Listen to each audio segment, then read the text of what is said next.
Ayahku adalah Dewa Perang. Bab 561. Chen Yunhan mengerutkan kening dan mencibir, apapun yang saya lakukan dan bagaimana saya melakukannya, bukan giliran Anda untuk memberi saya pelajaran. Bagaimana Anda bisa mengatakan hal seperti itu kepada saya? Dongfang Xingchen membungkuk dan berkata dengan gigi terkatup, Komandan, Guan Qianjun ini tidak sederhana. Meskipun dia warga sipil, dia bukan orang biasa. Dia cukup kaya. Kamu baru saja bertaruh dengan kami. Lalu, dia menceritakan apa yang terjadi sebelumnya. Nangong Tianhao juga berjalan mendekat dan berkata sambil tersenyum, ya, Komandan, orang ini bahkan membeli Hao Yu Tianzuang, dan kekayaan bersihnya setidaknya puluhan miliar. Dia juga bertaruh 10 miliar dengan kami, yang sungguh luar biasa. Bos Chen bahkan berkata dengan kasar, Komandan, orang ini terlalu sombong. Karena dia berani bertaruh dengan kami, itu berarti dia tidak menganggapmu serius, jadi kamu harus menunjukkan padanya warna. Beritahu dia, keagungan Panglima tidak bisa dilanggar, dan identitas Panglima tidak bisa ternoda. Jika dia berani memprovokasimu, untuk bocah seperti dia yang tidak tahu apa-apa tentang dunia, dia pasti sudah mati. Orang-orang di sekitarnya menggema dengan keras dan bahkan mengutuk Guan Qianjun dengan kasar. Guan Qianjun tidak menunjukkan rasa takut dan menatap Chen Yunhan sambil mencibir. Tatapannya seperti pedang tajam, yang justru membuat sang komandan merasa sedikit menyeramkan dan sangat tidak nyaman.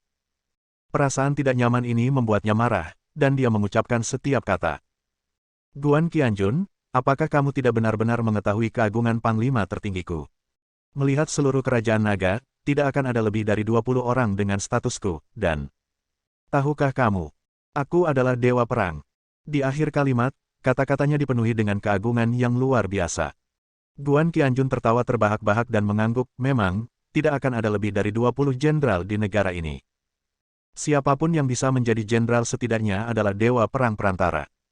Chen Yunhan tertawa dan berkata dengan tegas, karena kamu tahu, kenapa kamu tidak berlutut dan memohon belas kasihan. Seperti yang mereka katakan, kamu berlutut dan memohon padaku. Aku akan mengampuni nyawamu dan tidak akan berdebat denganmu, tapi jika kamu masih begitu sombong, jangan salahkan aku karena bersikap kasar. Aku akan memberitahumu apa yang benar-benar kuat. Saya belum pernah melihat banyak orang yang mendominasi seperti Anda. Kebetulan saya suka memperbaiki orang seperti Anda. Mulai sekarang, kamu akan menjadi orang baik dengan ekor di antara kedua kakimu. Oke, bagus, apa yang dikatakan Panglima itu bagus. Dongfang Xingchen bertepuk tangan dan berkata, sungguh hangat dan membuatku merasa sangat nyaman mendengarkannya. Semua orang merasa nyaman mendengarkannya, bukan? Dia melihat sekeliling, dan semua orang mengangguk dengan gembira, ingin melihat bagaimana Komandan Chen Yunhan akan menghadapi orang ini. Dalam benak semua orang, Komandan Chen secara alami jauh lebih kuat daripada yang surgawi. Ini adalah tokoh terkenal dan Dewa Perang Perantara. Sebagai Dewa Perang Perantara, dia harus memiliki keterampilan yang sangat kuat, yang tidak dapat ditangani oleh orang seperti Guan Qianjun. Itu bukanlah sesuatu yang bisa dilakukan oleh orang seperti Guan Qianjun. Nangong Tianhao memandang Guan Qianjun dengan sombong. Kamu seharusnya tahu bagaimana cara merasa takut sekarang, kan? Guan Qianjun melambaikan tangannya dan tersenyum bangga. Ada total 19 jenderal di seluruh kerajaan naga. Di antara 19 jenderal ini, ada dewa perang tingkat atas, 7 dewa perang tingkat tinggi, dan yang lainnya semuanya adalah dewa perang tingkat menengah. Sejauh yang saya tahu, Chen Yunhan termasuk di antara 3 teratas dalam peringkat dewa perang tingkat menengah di antara para panglima besar, kan? Saat dia berbicara, jelas ada nada mengejek dan menghina. Mendesis. Semua orang di sekitarnya menarik napas dan memandang Guan Qianjun dengan tidak percaya. Chen Yunhan sangat marah hingga wajahnya dipenuhi roh jahat. Sungguh, Guan Qianjun benar. Meskipun dia adalah salah satu dari 19 komandan besar kerajaan naga, dia tidak hanya berada di peringkat terbawah, tetapi dia juga termasuk di antara 3 terbawah di antara Dewa Perang Perantara. Namun demikian, melihat dunia, berapa banyak orang yang bisa dibandingkan dengannya. Di mulut Guan Qianjun, dia terlihat sangat sedih. Dia sangat marah, dan nadanya tiba-tiba menjadi sangat seram. Guan Qianjun, sepertinya kamu benar-benar mencari kematian. Orang-orang di sekitarnya menggema. Guan, kamu benar-benar tidak akan menitikkan air mata sampai kamu melihat peti mati itu. Kamu berani mengatakan hal seperti itu. Ini merupakan penghinaan terhadap Komandan Chen. Bahkan jika itu yang kamu katakan, apakah kamu memenuhi syarat untuk mengatakan hal seperti itu? Apakah kamu memenuhi syarat untuk menertawakan Komandan Chen? Kamu benar-benar pengkhianat dan kejahatanmu tidak bisa dimaafkan. Cepat berlutut dan mohon ampun. Bersujud 100 kali dan tampar dirimu 100 kali. Kalau tidak, kamu akan mati dan dipotong-potong nanti. Orang terakhir yang menyinggung Panglima seperti ini memiliki rumput di kuburannya yang tingginya setidaknya 3 atau 4 meter. Guan Qianjun balas tersenyum, masih tidak peduli. Chen Yunhan menarik napas dalam-dalam dan berkata dengan nada muram, Guan Qianjun, saya sangat ingin tahu tentang Anda. Dukungan seperti apa yang Anda miliki, dan Anda berani mengatakan hal seperti itu kepada saya, Chen Yunhan. Ya, aku memang berada di peringkat terbawah, tapi aku masih dewa perang tingkat menengah yang bermartabat. Melihat seluruh kerajaan naga, ada berapa banyak dewa perang perantara? Bahkan jika ada lebih banyak, terus kenapa? Bisakah kamu memandang rendah mereka? Jangan katakan bahwa kamu tidak bermaksud meremehkanku dengan apa yang baru saja kamu katakan. Dalam beberapa kalimat terakhir, Chen Yunhan jelas memblokir ruang Guan Qianjun untuk bermanuver. Guan Qianjun tertawa, saya memang meremehkan Anda. Ada baiknya jika Anda bisa mendengarnya. Tiba-tiba, Chen Yunhan sangat marah hingga dia meniup janggutnya dan menatap. Ci Guo sangat kejam. Anda bahkan tidak menganggap saya sebagai dewa perang. Dongfang Xingchen berteriak dengan tegas, Guan Qianjun, kamu sangat berani. Kamu telah mempermalukan Komandan Chen berulang kali, kamu pantas mati.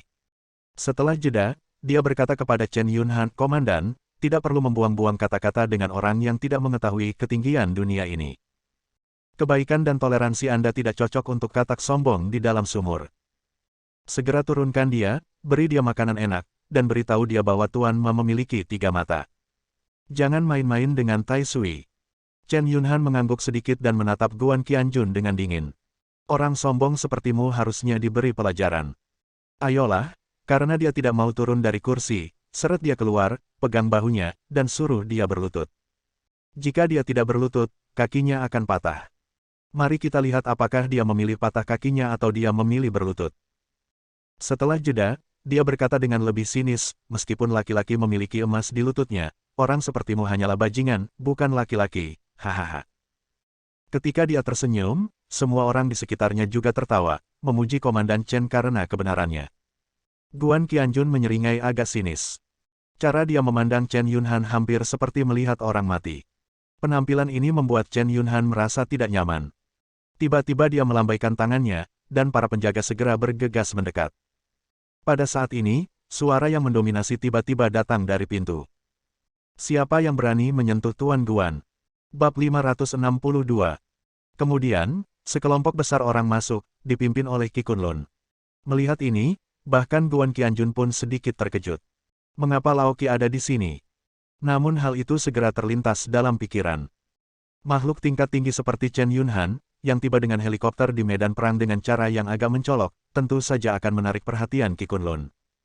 Setelah sedikit riset, Anda akan tahu apa yang terjadi.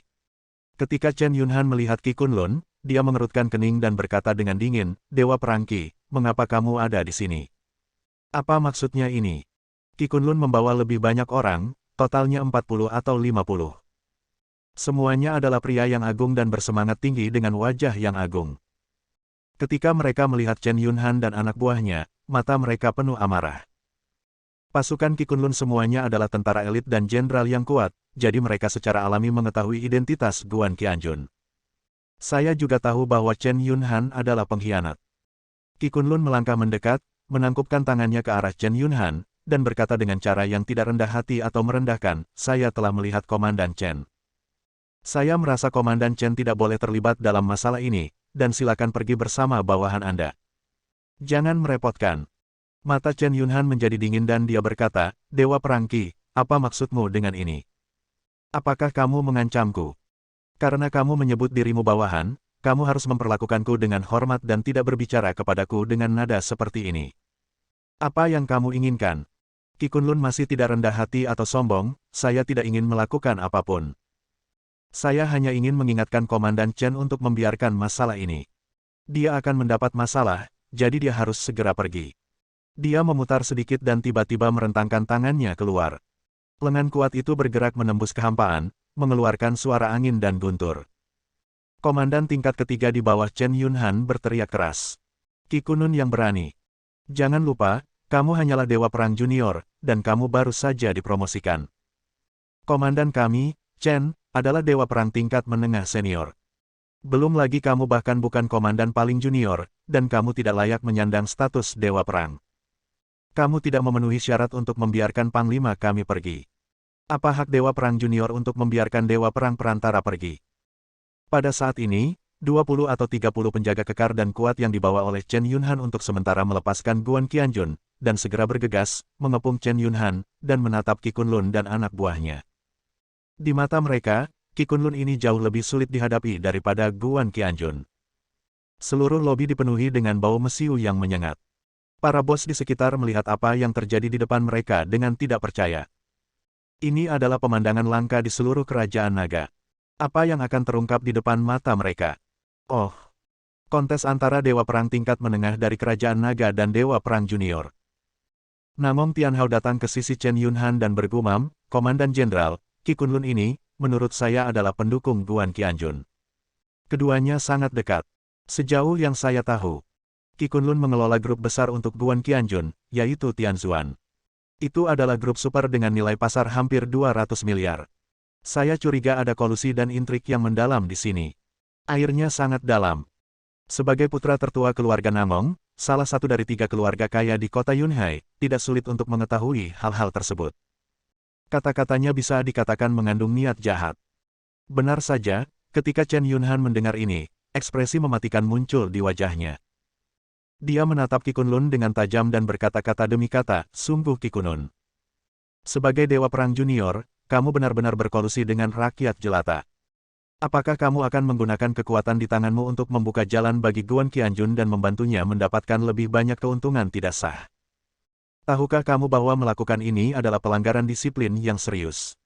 Organisasi dapat mencabut posisimu sebagai Dewa Perang kapan saja, dan bahkan menjatuhkanmu ke dalam debu, menjadikanmu bukan apa-apa. Serius, aku akan mengirimmu ke penjara.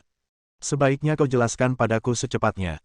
Hubungan apa yang kamu miliki dengan Guan Qianjun ini? Apa hubungannya? Kalau tidak, saya akan melaporkannya ke atasan kapan saja dan di mana saja. Setelah mengatakan itu, dia mengangkat tinjunya ke arah langit. Qi Kunlun hanya menatapnya sambil mencibir, tidak takut sama sekali. Chen Yunhan sangat marah dan memarahinya dengan dingin. Qi Kunlun, jangan berpikir bahwa kamu adalah Dewa Perang Junior. Jika kamu masuk ke dalam jajaran Dewa Perang, aku tidak bisa berurusan denganmu. Aku menyarankan kamu untuk menghargai bulumu. Bahkan jika aku, sang Komandan in Chief, saya tidak bertanggung jawab langsung atas Anda, saya masih memenuhi syarat. Jika Anda melanggar hukum, bawalah Anda ke pengadilan. Kamu benar-benar membawa begitu banyak orang untuk mendukung Guan Qianjun. Setelah mengatakan ini, dia menunjuk ke puluhan tentara di sekitarnya. Kalian sangat berani, kalian semua sangat berani. Mengapa kalian tidak berlutut dan menangkapku? Jika tidak, jangan salahkan aku karena bersikap kasar. Aku adalah Dewa Perang Perantara, dan hanya aku yang bisa menghadapimu, Dewa Perang Junior. Cukup berurusan dengan siapapun yang berada di bawah komandomu. Dia tiba-tiba mencubit tangan kirinya dan mengangkatnya. Hancurkan dengan keras di kaki Anda dan ledakan. Tiba-tiba, lantai kayu solid itu meledak, dan dia membuat lubang besar sedalam hampir 1 meter di dalam tanah. Bisa dibayangkan betapa menakjubkannya pukulan ini. Sebagai Dewa Perang Perantara, dia bukanlah seorang vegetarian. Jika pukulan ini mengenai Qi Kunlun, bahkan Dewa Perang Junior pun mungkin tidak akan mampu menahannya. Qi Kunlun sedikit mengernyit. Chen Yunhan tertawa dan merasa sangat malu, jadi kenapa kamu tidak memberitahuku secepatnya, kenapa kamu ingin membantu Guan Qianjun? Apa hubunganmu dengannya, keterikatan kepentingan apa yang ada? Berlututlah di tanah dan ceritakan padaku satu persatu. Aku ingin kamu bertobat secara mendalam. Kata-kata ini mengungkapkan sikap Dewa Perang. Nyaring dan kuat. Sangat kejam. Dongfang Xingchen berbicara, nadanya penuh kesuraman, Qi Kunlun, jangan berpikir bahwa karena kamu adalah satu-satunya Dewa Perang di kota Yunhai, kamu bisa bertindak begitu sombong. Di depan Komandan Chen, Anda tidak punya hak untuk mendominasi. Dengarkan saja Komandan Chen dan lakukan apapun yang diperintahkan Komandan untuk Anda katakan. Namong Tianhao juga mencibir, ya, Qi Kunlun, mengingat kita sudah saling kenal selama bertahun-tahun, saya ingin menyarankan Anda untuk memutuskan hubungan dengan Guan Qianjun sesegera mungkin dan berhenti membantunya. Bahkan jika dia bisa memberimu keuntungan besar, kamu tidak boleh melindunginya seperti ini lagi. Jika tidak dengan kemampuan Komandan Chen, dia akan menangkapmu dalam hitungan menit dan mengirimmu ke sel dalam hitungan menit. Ini satu-satunya kesempatanmu. Kamu harus menghargai bulumu.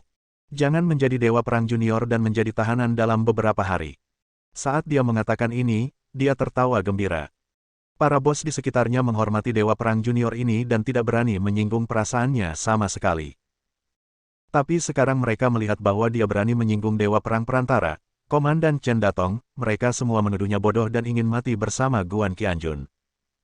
Qi Kunlun mencibir, berbalik ke arah Guan Qianjun, dan membungkuk sedikit, tolong beri saya instruksi, Tuan Guan. Hanya 5 kata yang mengejutkan orang-orang di sekitar mereka. Terutama Chen Yunhan, dia berteriak keras, kamu Qi Kunlun, apakah kamu sudah begitu bingung dengan pekerjaanmu? Siapakah Guan Qianjun ini? Apakah kamu memanggilnya Tuan Guan?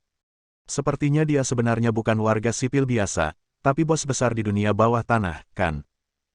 Bagaimanapun juga, kamu adalah Dewa Perang Junior, tapi kamu menghormati sosok di dunia bawah tanah dan masih mendengarkannya. Petik 2. Kamu baru saja mempermalukan pejuang kami. Aku pasti akan meminta instruksi dari atas untuk menghukummu dengan benar. Kamu pasti kehilangan topimu sebagai Dewa Perang Junior. Menjadi Raja Perangmu masih merupakan hal yang paling ringan. Aku khawatir kamu harus masuk penjara. Pada saat itu, bahkan prajurit paling biasa pun tidak akan mampu melakukannya. Qi Kunlun, jaga dirimu baik-baik. Qi Kunlun menoleh sedikit, menatapnya dengan dingin, dan mengatakan sesuatu. Hal-hal yang tidak tahu bagaimana hidup atau mati. Bersambung.